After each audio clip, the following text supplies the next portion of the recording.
Don't go to read that be there.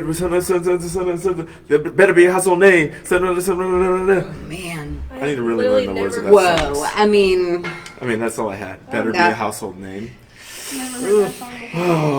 yes, you have. Bombs over Baghdad. Bombs over Baghdad. I know it was a bad rendition of the song, but Yes. she still doesn't know what it is. She has to know what it is. I don't know. You know, I don't even know how that's possible. She may not. It's She possible. knows it. It's possible. What Guys, is up? Hello, present. Instagram, what's going on? We're here. Are you here? Not yet. What is happening? Not yet. Say what's up when you pop on, my friends. It's just me. Okay. Hey, I'm Kadimah. I'm Casey. Welcome to Freestyle Friday here. Let's get right into it. Let's talk about it. Yeah, so today we're going to talk about changing in training, changes in your training as you age, and just kind of some of the things that start happening as we're getting older. And if you haven't worked out at all, just some things that are, I don't know. We're gonna take some look at some examples of these crazy people. This lady, Jean, I don't know. I like Gene. Jean. She took up fencing at the age of 85. And she rode her bicycle until she was 100 years old. And she lived alone until she was 109. And then she died at age 122. Basically Jesus. Except for he died at 33. Yeah, I was like, yeah, she lived like over 4 of Jesus's lives. For sure. Yeah. Yeah, that's a long time. It's just really cool to kind of see, like, really taking into consideration that those things that you're training for in here are helping you be independent as you get older. You want to talk about the godfather of fitness? Jack LaLanne, man, I remember as a kid, and it's on the same subject, just hang in here with me, okay? But in Living Color, I remember watching Living Color, and Jim Carrey was doing an impression of Jack LaLanne. And he had these eyebrows that were like fierce, and he was talking about the juicer, the Jack LaLanne juicer. I don't know if you remember this. No. He was like, I drink this juice every day, and it just pumps me up. And it was really good. But anyway, what I say is, like, this guy was the exercise pioneer. I mean, this is the type of guy who worked out 2 times a day and did that until he was like in his mid-90s. Like, yeah. He always worked out twice a day. That's insane. He was a pillar of health. He was always talking about it, always talking about exercising. And it's the quality of life. And you talk about the energy abundance of what can happen if you apply these principles, even if you get a late start, right? Mm-hmm. So what's that expression that's on a tree? Best time to plant a tree was 30 years ago. The next best time is right now, right?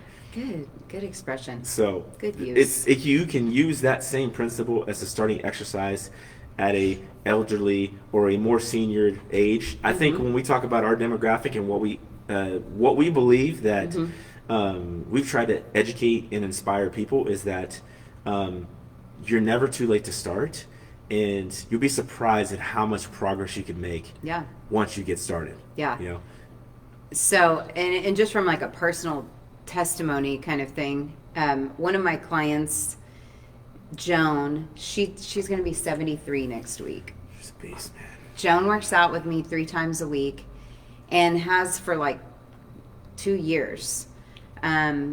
She's always been, worked out pretty much her whole life, and took a stint of a break. And so whenever she got started, it was a slow start, right? I think she was just walking her dog at that point. But the amount of progress that has been made it's just outrageous. I mean, she's so strong. You should go through some of her numbers if you feel okay doing that. I'll have to look them. I'll do that while you're talking. I can find them. But she's really just an amazing example of, getting stronger in here to be independent for as long as possible. Yeah. And I think there's a reality that sets in at a certain point, whether you're dealing with your parents right now that are getting older, and you start seeing like, oh my gosh, like that's going to happen at some point. Like it's coming. And we want to be able to maneuver and adjust and keep all of these things, flexibility, balance, strength, coordination, all of those things up as we are going through this aging process. So I can't. Good morning, Alicia. Tyler said, I woke up feeling 73 this morning. Happy You birthday. did. Happy birthday, Tyler. Happy birthday. And he actually did really well this morning. Good. He increased his weight on his gorilla rows every single round. Proud of you, buddy, even if I had to give you those dumbbells and make you do it. But you did great. Not by choice, but you still You did it. still did it. And he did every single round faster and faster, so he did great. That's awesome. Tyler's low-key a gangster. Yeah, he is. Yeah. Okay. But one of the cool looking. things about is, like, when we talk about aging and starting, is that when someone comes in for a consultation, we cater that per the person's age, experience, injury history, and we cater that hour session towards that. We're still trying to find some specific numbers or specific benchmarks that we're looking to see, but that gives us an idea of where they're starting from and then how we can progress them to get to the next level. One, based upon what they need to do to stay healthy or to get more movement or whatever they came in for their goal, but also to make sure that we do it for the long haul too. Yeah. So just a couple. I was going through Joan's Yep. numbers. So her 1 rep max. She's 72 right now. Her 1 rep max back squat is 100 pounds, and she's maybe 100 pounds, a little over 100 pounds. She's petite woman. Yep. Okay, so yeah, she's a little over 100 pounds. Her bench press 1 rep max 90. Yeah. 90 legit. pounds. She's extremely good. She's always done push-ups. So she can just like knock out a set of 20 push-ups. It's crazy. I mean, she's insane. Pretty legit. Then this past week, she did 10 deadlifts. Where we at? 90, I think it was 95 pounds. 95 pounds. Yeah. She did 10 in a row. Deadlift. I mean, like, it's amazing to see those strength gains from her. It's really cool. I think the coolest thing about that is, like, when we talk about aging or the aging process, is it's a very other, and I think I'm just full of like sayings today, but if you don't use it, you lose it, right?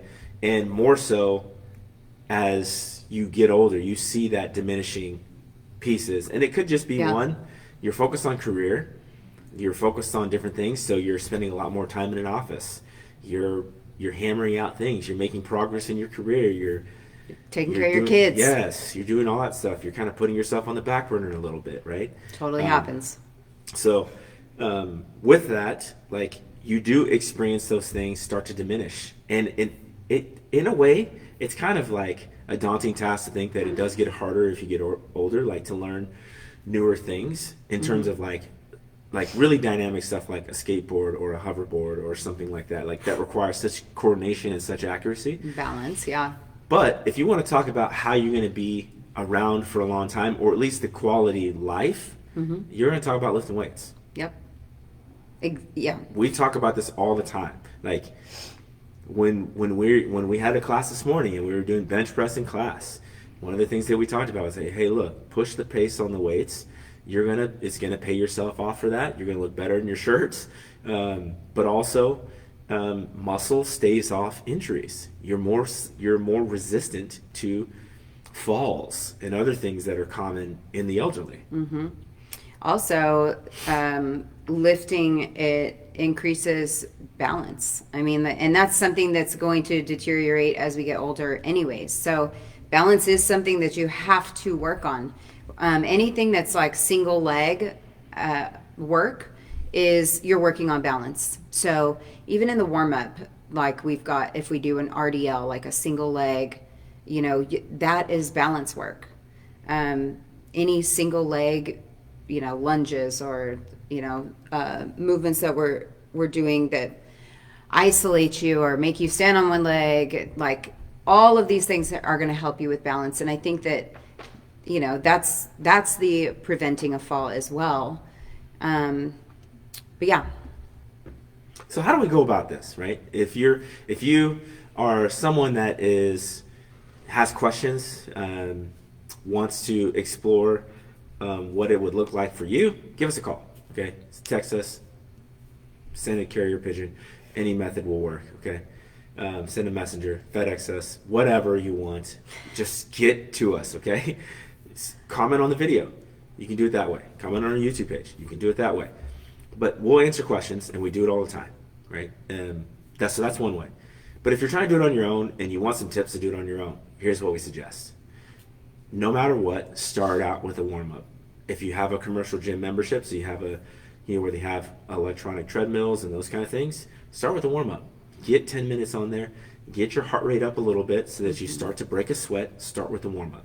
What would you suggest after that? Definitely want to work on some activation. So if you have been sitting for a long period of time, like, hey, I've been working at a desk for 20 years, probably some things are not going to be firing properly just from the lack of movement. Even if you are moving, it was crazy. When I started working out and lifting, I found out about probably a year in that my glutes weren't firing at all. Like, they were never working. Like, yeah, weird, my butt never gets sore. Yeah, because they weren't activating. So I had to do some activation work specifically to get those muscles engaged and working again. Then lifting after that, so that I'm actually using the proper muscles whenever I was squatting. So the activation part is also really important. Yes, we will. Birthday We will. golf. We definitely will. Have a happy birthday. Happy birthday, Emily. He says. Thanks, Tyler. Love you, bud. Have fun. Have so much fun and drink lots of beer. Margaritas. Hashtag summer body. If they're brand new and they don't know how to activate, what would you suggest if they're doing legs? Since you kind of use that example. Sure. So, love the RDL, just like a Romanian deadlift. So, you can do that single leg, like where we do in class, where you keep one toe on the ground, hinging at the hip, kind of taking that bow forward. Love those for activation. Also, glute bridges are my favorite too. And if you have the ability to use the bands that wrap around your legs, those are awesome. So if you're like, I want to do a little bit more at home, but I don't really know what to do, all those little band packets that you can get, you can order them on Amazon. I love that, like little kickbacks with the band on, side steps. All of those are extremely beneficial. I mean, pretty much all of us try to get those in at least, like during the warm up while we're doing anything leg related. So that was a lot of answers, but those are my favorite. That's great. Yeah. And then from there, once you've activated and you've gotten those things kind of feeling like, when we think of activating, the cue to look for is that the area that you're trying to activate, like your glutes, is burning, right? Meaning not like on fire, but you can feel, oh man, this is burning, right? Yeah. This is getting fatigued, right?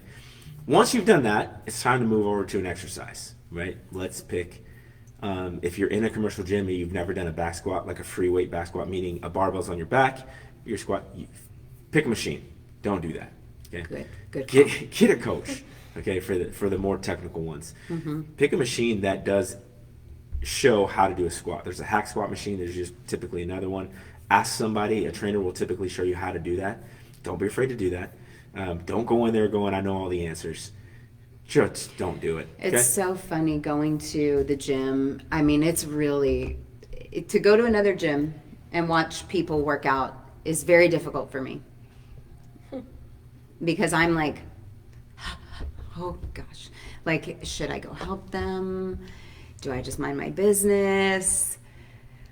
Do you watch them tear their ACLs? Oh man, just all kinds of craziness happening. And they, they think that they're doing it right. And so it's just, definitely want to get a coach. If you are unsure how to use something, please ask someone that knows what they're talking about. The only thing that I would say is whenever you pick that machine for your legs, is go until you start to feel like it's getting harder towards the end. You don't have to go completely until you can't do any more reps, especially if you're just starting out. That is a bad idea. But go until you feel like, man, these are starting to get really difficult, and repeat for 2 to 3 sets. Pick a couple exercises and call it a day. That's all the information I can give you. Everything else becomes more complicated after that, and you're going to need to get somebody and ask some questions. But And I think that kind of goes into one of the other points is to slowly build up your intensity. It is so difficult for our ego to get in the way and us to think that we should be further along than we are. We're not patient with ourselves. We want to be from 0 to 100 in one day. And you're going to increase your strength if you just, take little baby steps. You're just slowly increasing. well, I mean, I seen Rocky. Rocky did it in no time. He beat the Russian, and the Russian was on steroids. I mean, what are you talking about? I know. I saw another challenge that said 30 days to 30 pounds. I can lose 30 pounds in 30 days. You What are absolutely talking about? can. You can gain it back in 2. I don't understand Literally. why our culture is Yeah. looking for shortcuts all the time. Like, I know, it's terrible. What, you The mean quick you fix. you can't take the pill and it's just gonna make you lose weight? It is. Mm-hmm. It indeed is. But Yeah. to go back to that and just to kind of wrap it up here, when you think about this, there's several ways to start, but if you start doing something, it's going to help you progress, right? Even if it's just walking, as we were talking about, Joan started with walking and progressed to getting exercise or getting some help to understand what to do. You'd be surprised how many methods and different programs there are. If you never feel comfortable going into a gym, there's online programs that can help you. You just have to do a little searching, do a little experimenting, and see what's going to work for you. Can you see me? Lifting. Weights makes for stronger bones. Lift Wow. those weights. You It's got like- that right. Yeah.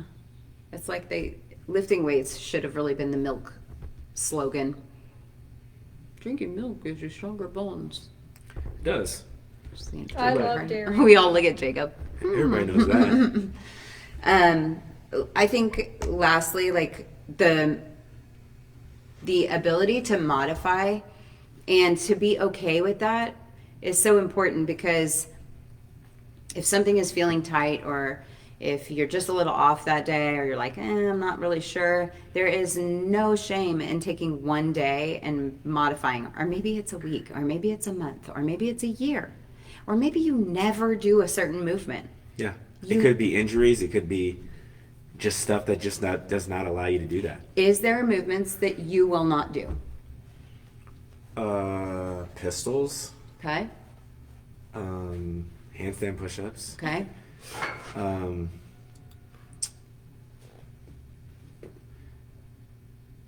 or without an extensive warm-up, running, any squat, any press, Anything? Any movement at all. pretty much. Because on this side of, I tore this pec last year. No, 2019, somewhere 3 years ago. 2020, 2020. 2020. 2020.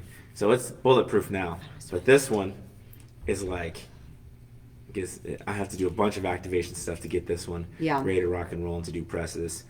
My adductor on one side, or my inner thigh on one side, has some stuff. My hips are off, so I gotta do that. Stretch the calves. I feel like, how much time we got? Not enough. Not enough. The point is that regardless, you can be an exceptional athlete. Like you can still get a good workout and modify movements. There's going to be something that we can suggest that's in the same neighborhood that's going to give you the same stimulus and not cause you to hurt. You shouldn't be in the pain while you're working out. Not just like, oh, I'm hurting because I'm working out, like, hurt. So there's a lot of movements. Like we each have our own things that I'm like, well, I'm not doing that because it trashes me, and I want to be able to walk the rest of the week. So that doesn't seem worth it to have one day where I did the exact movements so that I could suffer and be in pain for an entire week to try to recover. It's crazy. Every movement. What have you noticed that in the changes in your training? My body. How have you changed your training? I quit doing such high intensity every day. I do a more balanced training between functional fitness steady state cardio and bodybuilding. Mm-hmm. And I feel way better, way less injured. Things don't hurt nearly as bad. And actually, I just think that like my mental state is just a little bit better, because I think being under that like performance workouts all the time was a little stressful. But I mean, my body feels way better. When I think about the teens, like, or like, let's say 20, because I don't really remember what the teens felt like, but let's just say 25, because I feel like that's the closest age that I remember what training felt like. Very little warm up. Come in, do this. Okay, let's go. Put on the bench, just do the bar for about 15 reps, slap on a plate, do some more reps, slap on a plate. Oh, I'm warm. Let's go. Let's do some heavy stuff now. Wait, that's not what y'all do? Go to 30. I needed 2 or 3 more warm-up sets and maybe 1 activation thing. Now, 38, I go, all right, I need to get on 2 pieces of cardio equipment, warm up on that for 6 minutes. Yeah. Then Like I hard. have 3 exercises for 3 rounds of stuff to get then I'm like, oh, yeah, feeling good. That's the first part of the warm-up. Then I have a second warm-up. I was always the longest warm-upper. This she can attest to this. But We're like, what? It's We're worse like, now. we're gonna work out at noon, so you start at 10:30, That's right. okay? Because I'm not waiting an hour for you to warm up. So after that warm-up, then there's another warm-up, and then I'm like, all right, I'm bulletproof now. But it only took like an hour. And then like I'll start moving, be like, oh, wait a minute, and then like let me get a ball, and then we're like, oh no. We'll wait longer, and then we'll go again. And he's like, "Oh, wait, one little thing right here." If you try Get it together, and man. that's honestly because I'm trying to stay in performance mode. It just Yeah. takes more work. But if I changed my strategy and I was more working out for lifestyle and just working out for longevity, I'd have to do way less stuff. Yeah. So for me, that's how it's changed, because I like to stay in performance mode based upon the goals that I have. It's just required me to be more aware of what I need to do and how my body is feeling before I can go and start something else. If you're starting brand new though, and let's say you're in your 50s, you'll experience increases in performances pretty quick, like because you're almost like brand newly trained, especially if it's been 10 years plus or something like that, or 15 years since you've been on an exercise program. It's going to be like you're brand new. You're going to experience gains. You're still going to get sore, but your increases in weight and performance will come pretty fast. If you've been training for a long time, like 20 years plus, the gains are slower. Like the progression that you make in those intricate categories, there's a lot slower. So it's just kind of one of those things that is going to change a little bit, but we adjust and we move. Yeah, it's kind of funny. I feel like in the changes in my training too, I've just reached a point of maintenance really, where I'm like, yeah, I don't really care to lift heavier. I'm good here. I want to keep the strength, but I don't necessarily need to PR anything. I've just reached a point where I'm pretty content, with strength component. Oh yeah. So the only other thing that I would say is we do as we do in our test weeks. So we do test week 3 times a year, and in that test week we typically will max out on 2 lifts in those test weeks. So every test week there's 2 lifts that we max out on. Periodically throughout the year that we may have a heavy single or something that's close to a max, but not necessarily a all-out max situation. Because as we age, you need to do less of that kind of maxing out and more a repetition-oriented max. So that's kind of another thing, but that's really getting in the weeds. yeah. I think the kind of moral of the story is just like, don't stop moving. You stop. What you use it, you don't use it, you lose it. You use it, what is it? You don't, whatever. You know what I'm saying. Winning. Keep moving like that. If you stop, everything just deteriorates so fast. And this is a great way to get a mixture of cardio, strength, bodybuilding, some mobility, that balance and coordination. I mean, we mindfully program all of those things so that you will keep those skills as you're getting older. And we test them a lot. It's fun. It's kind of fun. It's fun to watch them do it after I've done it. That's what's really fun. It is fun. Let's just being honest. Yeah. Exactly. That's right. Joshua, what's up, That's man? right, man. Man, I miss you. Yeah. Where you I at? love that. Where All you right. at? Do you have anything else you want to say? No. I can't see. This is Kareem. So it's funny because, that's like Goggins says that. You don't, if you stay ready, you don't have to get ready. But actually, I believe, I don't know who said it first, but like Will Smith, I know that's funny to bring him up right now, but Ratings, reviews. He also said in an interview a really, really long time ago, somebody could probably research that, and Stetson's not on here, he would probably know the answer. But maybe he'll see this later and comment. You don't use what? You lose it if you don't. You don't win if you're a loser. President George Bush. It's great. It's great. That's good. Guys, thank you so much for being with us today. I hope you have a wonderful, wonderful weekend. Enjoy the nice weather. Get some sun. Go move. Be active. Have fun. Drink some margs. It'll be great. Get drunk. Have fun. It's good for the physical health. Yeah, super good. Yeah. This is our host, Casey. What up, Kadimah? And we'll see you next week. Peace. Later. I'm hungry. Me too. What's the thing Can't again? eat right now, though. Why? What's the I'm thing about to again? work out.